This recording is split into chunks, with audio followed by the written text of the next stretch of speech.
ಮನೆದ ಅಂತ ದರಿದ್ರ ನಮ್ಮ ಸರ್ಕಾರಕ್ಕೆ ನಮ್ಮ ಅಧಿಕಾರಿಗಳಿಗೆ ಇಲ್ಲ.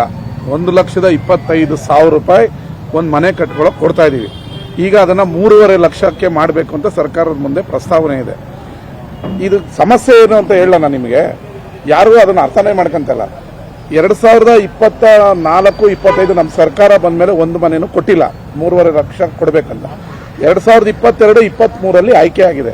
ಆಯ್ಕೆ ಆದಾಗ ಹಿಂದಿನ ಸರ್ಕಾರ ಯಾವುದೇದಿದೆ ಆ ಸರ್ಕಾರದ ಬೆಂಬಲಿಗರಿಗೆ ಅವರು ಆಯ್ಕೆ ಮಾಡಿರ್ತಾರೆ. ಈಗ ನಮ್ಮ ಸರ್ಕಾರ ಬಂದಿದೆ, ನಮ್ಮ ಪಂಚಾಯಿತಿ ಮೆಂಬರು ಎಲ್ಲ ಏನ್ ಮಾಡ್ತಾನೆ, ಈಗ ನನ್ನ ಕ್ಷೇತ್ರದಲ್ಲೇ ಬಂದಿದ್ರು, ಅಣ್ಣ ಜನತಾದಳದವ್ರಿಗೆಲ್ಲ 150 ಮನೆ ಕೊಡ್ತಾವ್ರಣ್ಣ, ನೀನು ನಮ್ಮ ಸರ್ಕಾರ ಇದ್ದು ನಮ್ದೇನಣ್ಣ ಆಗ್ಬೇಕು ಅಂತ. ಆಯ್ಕೆ ಆಗಿರೋದು 2022. ಇವನೇನು ಅನ್ಕೊಳ್ತಾನೆ, ನಮ್ಮ ಪಂಚಾಯಿತಿ ಮೆಂಬರು ಅವ್ರ ಹತ್ರ ದುಡ್ಡು ಇಸ್ಕೊಂಡ್ಬಿಟ್ಟು ಅವ್ರಿಗೆಲ್ಲ 150 ಮನೆ ಕೊಟ್ಟಿರ್ಬೋದು ಅಂತ ಇವನ್ ಭ್ರಮೆ.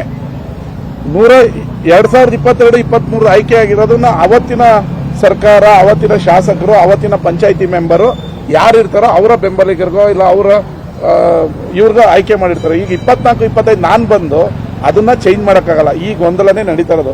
ಅಂತ 5,000 10,000 ಈಸ್ಕೊಳ್ಳೋಂಥ ದಟ್ಟ ದರಿದ್ರ ನಮ್ಮ ವಸತಿ ಸಚಿವರು ಜಮೀರ್ ಅಹಮದ್ ಅವ್ರಿಗಿಲ್ಲ. ಬೆಳಗ್ಗೆ ಎದ್ರೆ 10 ಲಕ್ಷ 20 ಲಕ್ಷ ದಾನ ಧರ್ಮ ಮಾಡ್ತಾರೆ. ಒಂದು ಯಾರೋ ಪಾಪ ಆಪರೇಷನ್ ನೋಡಿದೆ 30 ಲಕ್ಷ ರೂಪಾಯಿ ಕೊಟ್ಟಂತ ದಾನ ಶೂರ ಕರ್ಣ ಅಂತವ್ರಿಗೆ 20,000 ರೂಪಾಯಿ ಇಸ್ಕೊಂಡ್ಬರ್ತಾರ.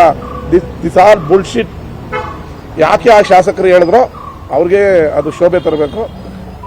ಜಮೀರ್ ಅವ್ರು ಯಾವುದೋ 20,000 10,000 ಎಲ್ಲ ಈಸ್ಕೊಂಡು ಮನೆ ಕೊಡುವಂತ ದರಿದ್ರ ಅವ್ರಿಗೆ ಅವರ ಕುಟುಂಬಕ್ಕೆ ಬಂದಿಲ್ಲ ಅಂತ ನನಗೆ ಗಂಟಾಘೋಷವಾಗಿ ಹೇಳ್ತೀನಿ.